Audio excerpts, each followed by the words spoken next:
All right, welcome into Starting Nine on the 5 Reasons YouTube channel. I'm Ethan Skolnick. You can follow me at Ethan J. Skolnick and at 5 Reasons Sports. Got a special guest today, my co-host on 5 on the floor, Greg Sylvander. You can follow him at Greg Sylvander. Before we get to today's topic, I want to talk to you about my sponsors. We've got All Pro Construction Builders. My friend Danny woke me up with a text at 7:45 this morning. Good to hear from you, Danny. Here's the thing. You should wake him up with a text or a call because we know that storms are always around the corner in South Florida. You get those storm windows, get those storm doors. Don't screw around with this. We know the name storms are coming starting in August. So reach out to All Pro Construction Builders. They're based in Dade County, but they can service Monroe and Broward counties as well. They use quality products, locally made products. Quality is their specialty. They can also do the renovations on your property as well. So reach out to a fully licensed building contractor. It's 305-484-4429, 305-484-4429, allproconstructionbuilders.com or All Pro Construction Builders on Instagram. And our friend Danny, he's a huge Miami Heat fan. Also, another huge Miami Heat fan, our guy Mark Delacruz. You can find him at ubreakwheelfix. That's ubreakwheelfix.com. There's the phone number, 305-748-0112. Your complete wheel solution. They do everything there. They do the refinishing. They do the repairs. We know, again, speaking of South Florida, the roads aren't so great down here. So reach out to ubreakwheelfix.com. Get them done. Mention 5 Reasons. You get a discount on your overall order. Same applies for All Pro Construction Builders, by the way. And you get a free estimate here as well. So reach out to Mark. Great dude. They're in North Miami. They'll take care of everything for you. And if you want the fancy stuff, get the heat colors. Get the heat colors. You can do that on your wheels at ubreakwheelfix.com. Again, it's 305-748-0112. And that's a U, the letter U, at the start. All right, let's get to it. And first, a quick recap of last night. But I know that you did a lot of this on podcasts. I listened on my way home at about 1:30 in the morning. Miami Heat are now up 3-0. 3-0. In their Eastern Conference Finals. We repeat, they are up 3-0 in the Eastern Conference Finals. ESPN Analytics still does not have them winning this series, however. In fact, once the series is over, they will still have the Celtics with a chance to win the series. I put this on our off-the-floor feed last night, Greg. I was in the locker room, and for those who don't understand kind of how this works during the playoffs, we do get a credential to the locker room itself. Actually, Alex had one as well last night. But they don't want too many people in the locker room. So what they're doing is they're bringing the players out. And, of course, they do this for NBA TV and everything. So Jimmy didn't end up speaking last night from what he didn't speak in the locker room. We kind of knew that when we came in. But Bam's in the locker room, but he's not really doing interviews because he's being brought out. So it's made clear, okay, Bam, Gabe, Caleb, they're going to be in the interview room. So basically pretty much leave them alone in terms of the cameras in here, right? But, I don't leave anybody alone. So I'm standing next to Bam, and I guess you guys are not at 3% anymore. And he says, nah, maybe next time we'll be at 10% to win the series. And then Kyle hears the conversation because we were talking to Kyle in the locker room because he wasn't going out to the podium. And so everybody was waiting on Kyle. And Kyle goes, no, maybe we'll be at 22% this time. And they both at the same time pretty much said, we like it like this. And they do like it like this. And we've talked about this since the beginning of the postseason. Eric Spoelstra likes it like this. He's now about to get his second coach fired in the postseason. And it seems like Tibbs is on the edge. The only guy he's not going to get is the guy that he faces in the finals. That guy's not getting fired, Mike Malone. But it looks like he's going to get 2 out of 3. So I just your quick thoughts on where they are before we go forward to the topic of the day, which is Tyler Herro. I can't believe where they are, and it's so exciting, and it's completely flipped the script on what I was calling one of the more disappointing seasons in Miami Heat history from a fan perspective, and just, I guess, expectations alone made it a disappointing year, and it has completely changed. Now, it's one of the most incredible seasons that the Heat have ever had, and just that variance is still hard to reconcile, and I'm still trying to figure out how to even quantify it. You hear us on the post-game shows and we're like, we don't really understand how this is happening, but we're going to continue to talk about it. I'm just elated that it's happened this way. It's taught me why they always try to play to win, because things like this can happen. And so I just think it's great for the city that the Panthers and the Heat are both giving everyone something to root for. A deep runs by both teams is just awesome. Yeah, I do want to mention the Panthers here before we go forward, because my original thought on this episode was to combine the two of them. We'll do more Panthers as we go forward. Everybody should check out Alex Baumgartner's article about how the stars have come out for the Panthers. The thing I like about it the best with the Heat and the Panthers right now, other than the fact that the league's finally got it right and scheduled them on opposite days, which has been terrific, is that when the Heat would have a run like this in the past, like it would overshadow everything else. Like there could be a concern that like nobody would pay attention to the Panthers. It's actually the opposite. The Heat are kind of dragging the Panthers into the spotlight right now. It's like the off day thing for Heat fans. And I put up a thread yesterday, and eventually I will get to this stuff starting five. Just, those who are mostly Heat and Dolphin fans in this town, and are they getting caught up in the Panther run? And it's an amazing thread. Yeah, it's just an amazing thread. Like, it's everybody talking about how they got to learn the rules and icing and offsides but that, right, completely caught up. And now for me, it's a little different because I grew up in Long Island as a kid, and my number one team was the Islanders. Like, I grew up during their Stanley Cup runs. They won 4 straight. And then all of those guys, when they were retired and old men, ended up working for the Panthers. Bill Torrey ran the Panthers. Dennis Potvin was broadcaster for the Panthers. The Sutter brothers. Everybody was, well, one of the Sutters was here. All of them were here.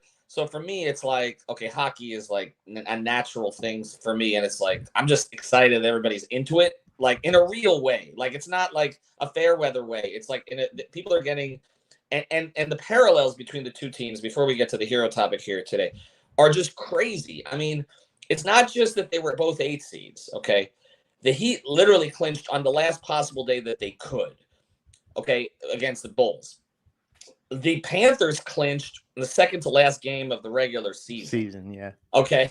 They both ended up 8 seeds when they could have been 7 seeds. The Panthers blew their last game, which pushed them to 8, which forced them to play Boston, the best team in regular season history. And the Heat dropped from 7 to 8 in the play-in to face the Bucks, which was a team we all said they really shouldn't want to play. Beyond that, the two stars are like mirror images of each other. They're both cocky as hell. They don't care what you think, and they're both incredible in the clutch. Nobody's had more overtime playoff goals in NHL history than Matthew Tkachuk, and Jimmy Butler is doing clutch things that we haven't seen anybody do since like Michael, Kobe, Dwayne, etc. And so you have that, and then you have these redemption stories. Bobrovsky, even during the Boston series, I took my daughter to that game, and they're chanting 10 million. Panther fans are chanting that at him because his contract was such a disaster, you couldn't unload it. And then on the Heat side, you've got Lowry and Duncan Robinson, 2 guys that we spent the whole season trading.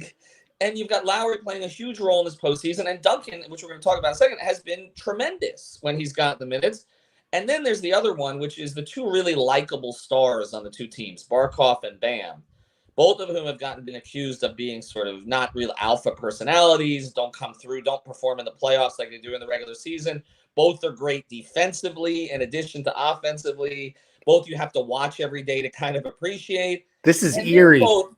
And they're both coming through. Bam, and it's just, I don't know. It's an absolutely insane story, and it goes beyond just that they were both 8 seeds. It's just that they're literally the same team. Like, and it's you can even argue the Panthers might even have more star power, but they're literally the same team. So it's just been tremendous, and I recommend everybody check out that thread. But let's pivot to this topic because we do want to do a little basketball here. I'm going to be talking to Israel Gutierrez today. We're going to do some stuff on his podcast, 4 Years of Heat, but also Izzy and I will end up riffing about this series for sure. But the Herro thing.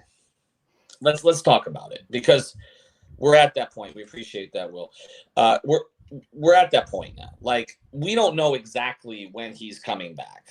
Okay. But you and I both heard he's ahead of schedule medically. Nothing's really changed in that regard. Originally, when we looked at the timeline from when he had surgery, it looked like he could return kind of first week of June. Okay, maybe so. All right, the finals. As far as I know, they're not getting moved up, even if the 2 teams both sweep the Nuggets and the Heat. I have to check on that today, but I don't believe there's a move-up date. No, so, June 1st. June 1st. Okay, so good. I can book my flight. I've already booked my hotel, so I don't want Heat fans to get upset at me about that, but the hotel had to be booked. It's a prudent move. Maybe I'll book it to LA. When I was LA, the Heat would actually host that series. But when you look at where he is now, okay, I had heard during these Growers finals, somebody not high level, but somebody with the Heat said, don't expect him. Just don't expect him. Like, even if he's medically ahead of schedule, don't expect him this series. And there is a bit of a perception, and I think this is somewhat unfair to Tyler, because he did try to come back last year during the playoffs when he wasn't 100%. But there have been some over time in the Heat organization have said to me, Tyler will come back when he feels 100% ready. That there are guys who will just push their way through it no matter what, no matter how they're going to perform. And there are other guys who will be a little more careful with that. I've been told over the years, Tyler's one who might be a little bit more careful with that. Okay. And again, that's not pejorative. That's just what I've been told. Could be true, not true. So I guess the question is this. Let's say he's medically cleared in a week. Then what do you do? So few things that I think are, I mentioned the word prudent. I'll use it again. Prudent to us for us to mention as we start off here. On Friday, I was told he's doing a little bit of dribbling and shooting, a little bit. Mm-hmm. He's doing full workouts without a basketball, which I think is a huge thing in order for him to just keep his wind. The Heat are keeping the attention on the team. So you're not hearing much about this kind of stuff. I think TNT got a nugget out that we've been kind of feeding things on off the floor. I suggest everyone subscribe. Mm-hmm. But it's a situation where on Friday, I was told in the next 10 to 12 days, he could probably play if absolutely necessary. They're going to get a break likely here. Let's hope. Knock on wood. And I think they got to be really careful how they do this. One, because you don't want to mess up a great thing. And this team has figured out a connected continuity, and they're playing well. And so you have to be careful with inserting a new player into that mix. But also, I'm going to be dead ass honest. I think that you don't want to do a disservice to one of your best young players to put the target on his back, because I think some of the regular season was blamed on the switch. Like, they looked at the team, fans did.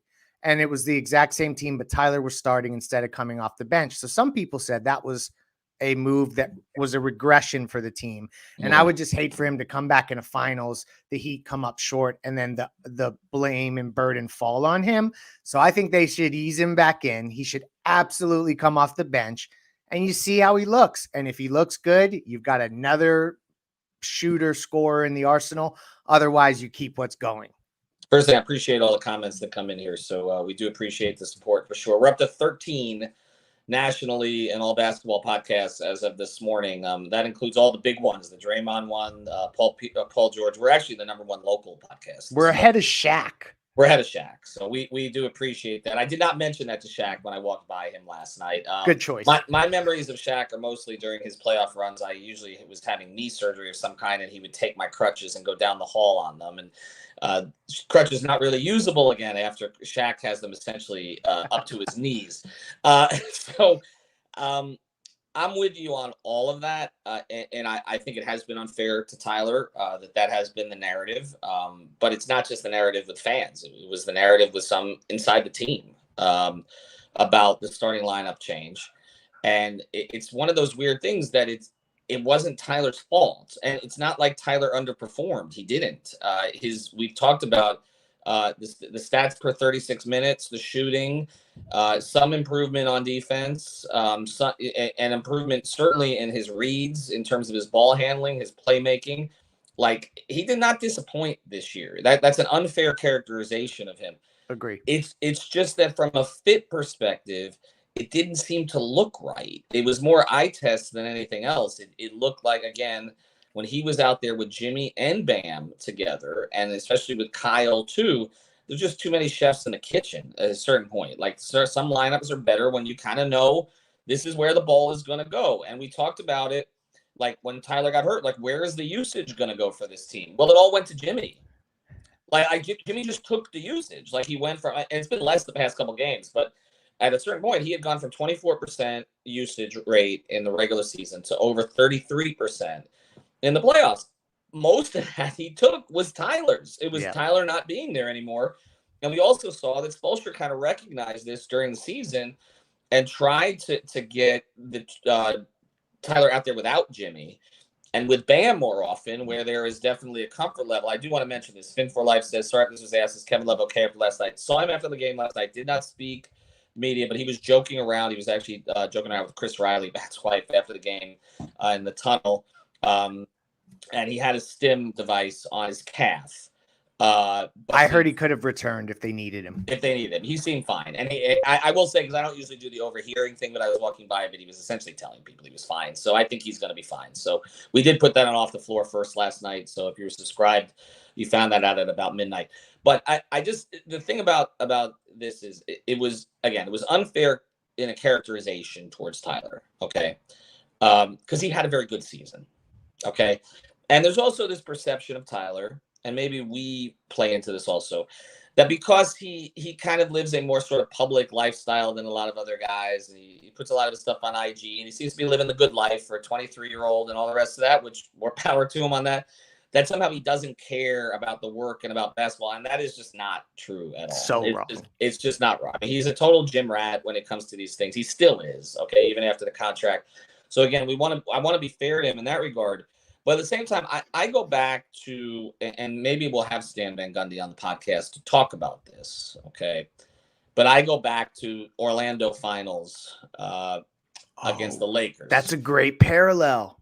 And I go back to Jameer Nelson, yep, who Stan loved, okay? And it's funny about Jameer Nelson. The backstory on that is what I had heard when the Heat could have drafted Jameer Nelson but took Darrell Wright.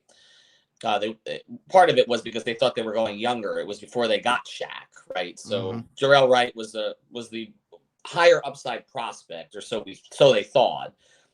Pat loved him, all the rest, and then so they passed on Jameer, who would have been perfect for the team that they ended up building, which he was a 4-year college player, right, from St. Joe's, who was totally ready to play in big games from the minute he came into the NBA. Had that kind of Heat toughness and all that kind of stuff. They weren't going to have to send him to the G League like they did with Darrell for a period of time. But they made the trade for Shaq, not knowing they were going to, before they didn't know they were going to make the trade for Shaq because the draft was first and the whole thing got screwed up. But what I was told at the time was the guy who really didn't like Jameer out of the draft was Stan. he thought he was too small. But then he ended up coaching him in Orlando and became one of Stan's favorite all-time players. But Stan made a mistake. I think he would readily admit that when he had that team with Orlando that, Dwight Howard was wrecking people. And he had Rashard and he had Hito Turkoglu, and they went to the finals, and he tried to force feed Jameer back into the lineup in rotation when Rafer Alston. That's just what I was going to say. Skip had been playing really well as the starter, and it threw the whole thing off, in part because whenever a guy has been starting playing heavy minutes and then his minutes are cut, there's going to be a little bit of tension there. But beyond that, okay, it's just that Jameer wasn't really ready to contribute at that point when he came back. And I think it's a big reason that they lost the series against the Lakers, because I think that was a winnable series, and maybe Dwight has a championship then. So you've got to be careful with this stuff. You start to bring a guy back. Everybody jokes about Bill Simmons' Ewing theory, right? Which is this idea you take a player out, and sometimes it's better for the team. You take a star out. Well, even go back to 99, okay? Even you go back to 99, if you remember that, the Knicks went on a run, which included beating the Heat in the first round, right, as an 8 seed versus a 1 seed, which we keep referencing. But they did it in large part, that run, without Patrick. Yep. But then beat Indiana without him. But then they tried to put him back in, and there was Camby had established himself as kind of their primary big. They were playing a different way. They were running up and down the floor a lot more. Patrick was a high usage player. Tyler's a high usage player. He's not Patrick Ewing, but he's a high usage player. So it's more difficult to bring in a high usage player who you had built a lot of your offense around, and then say, hey, just get what you get. Play off of other people. It's different to ask that of Duncan Robinson. You know what I'm saying? Like, it's, even though I know they built a lot of their offense around Duncan before, but it's been a long time, right? And that's the other thing to this. And that's why I'm coming around. I polled this morning. I said, what do? Do you start him? That's at like 3% right now. Heat fans don't want that. Then there's, okay, you give him a big bench role to start with. I think it could get there, but I don't think that's, and then it's, okay, you work him in off the bench. That's what I would do. And then there's the fourth option, which you don't play him at all. Mm-mm. I think it's 3, right? Agree. Listen, the Heat have played great teams, and if they close out Boston, knock on wood, they will have knocked out Milwaukee and Boston, which were conceptually in the same tier as Denver all year.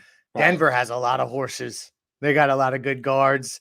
You need every bullet that you have in your in the chamber. You know what I mean, or however you want to make that reference. I think Tyler Herro has a role.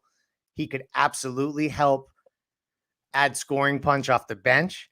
If he's shooting well, he can even be some level of just like a spacer in certain situations. It's different for Tyler, but I think him coming off the bench and them kind of ramping him up slowly is the move. Anything else, I think you risk messing with something really great that's working great.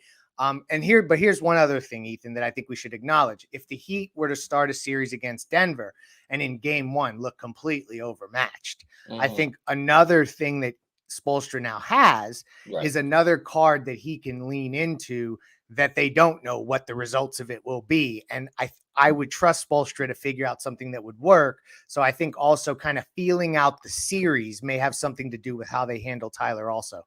And the other thing is it is a little bit matchup dependent here in the sense that you mentioned Denver's got some good guards, but they got one really good guard in particular. It seems like all the good guards in the league are from one school at this point. Another Kentucky guy. He's so good. Who's playing at extreme. He's a top 5 underrated player in the league to me, particularly this time of year. And Jamal Murray. And you have to be careful that your guy's not hunted. You just and that's the thing. And Max has been physical enough that he has not been hunted, and that's been a real positive here. And the other thing is, and this is the last part of this before we go, I just want to mention this. Duncan Robinson's giving him something right now, and Duncan's the guy whose minutes would probably go away when Tyler comes back, because if you look at the rest of it, I mean, look, Gabe's playing a ton of minutes, but you don't really. Him and Lowry are going to get their share. What you will probably see less of is the Lowry-Vincent lineups. You probably see less of that combination, which has been pretty good. Again, Denver's matchups are different. Their backcourt, again, they play Brown and KCP, as kind of swing wings. Okay, both of whom defend, both of whom. I love Bruce Brown too. I honestly, and this is going to irritate Heat fans. I really like Denver's team. Like I like all of it. I like their coach. I like what I like. Except Michael Porter Jr. Yeah, I have some political reasons for that. Yeah. But yes, but I really like their team. I like the construction of the team. I like what they did. It's going to be. That I know the Jokic thing with Markieff Morris isn't even on team anymore for a couple years. It's going to be hard to hate the Nuggets. I think they're a great story. I think they've been overlooked the whole year. They've been the best team in the West. They deserve more roses than they've gotten. And so this is different than the Boston situation, okay, or even Milwaukee or New York. But just to close here, I do want to say this before we go because I tweeted this today. Duncan Robinson deserves enormous credit. It is to do what he's doing right now, just as a human being, is really hard. You've been told the entire year you're not worth the money you've been paid. You're an enormous mistake for the organization. We can't wait until you're traded. I'm not saying worst contract in the league. Worst contract in the league. Again, this is not team stuff. This is fan stuff. But he hears it. He knows what it is. He's getting inconsistent minutes. He gets no respect from the officials at all. So he's out there and he's gone. And right now, he is running circles around the Boston Celtics. And it's Jaylen Brown in particular. Right. Yeah, exactly. And it's not just running circles around the perimeter. The cuts, the movement without the ball to the basket, and just the release valve that he's given them. And honestly, his defense has not been bad. They've hit him a little bit in the zone, but it's not. I just think he deserves. We've talked a lot about Kyle redeeming himself. Duncan is, and to stay ready is different. James Jones used to get a lot of credit from this, and much deserved. Okay, from Spoelstra knows staying ready and all the rest of this stuff when he wouldn't play for a long time, and then he'd come out and have 5 threes and all this. But Duncan's doing it in the Eastern Conference Finals, and nobody was sitting there saying James Jones was a mistake. Jones was a terrible contract. He was getting paid a pretty meager sum. He was brought back on the minimum. Oh, yeah, you're right. You're right. Yeah. He was being brought. I mean, he got one contract, and then it was just minimum deals for JJ. This is different. Like what Duncan is doing deserves enormous credit. Now, different conversation in the offseason, trading the contract and all that stuff. But I mean, he's come through in the fourth too. Like he went into yesterday with 12 of 26 from 3 in the fourth quarter. He's not a negative asset. No. Their teams are going to look at that and they're going to be like, we can actually find a role for this guy. Conversation going forward. But the fact that Kyle and Duncan have rehabbed a lot of their value during this playoff run is a good thing for the organization going forward. All right. Thanks to Greg for joining. Thanks to Manny Chang for producing. We try not to go too long on these opening episodes. allproconstructionbuilders.com, ubreakwheelfix.com. We'll have plenty of content on the channel during the day. People ask, how do you support us? Okay. A couple different ways. Like us on the channel, obviously. Subscribe, tell people. Subscribe to Off the Floor. It's free for the first week. It's $3.05 per month after that. $30 for the year. And then also go to Prize Picks. Throw in some money, get some free money, use the code 5, FIVE. That is our primary driver here at the 5 Reasons Sports Network. So you want us to be around here a long time? You want to make some money? Go to prizepicks.com. Just do not listen to me when I say Bam's going to go over 3 points in the first 6 minutes because he only got 2. Have a good day, everybody.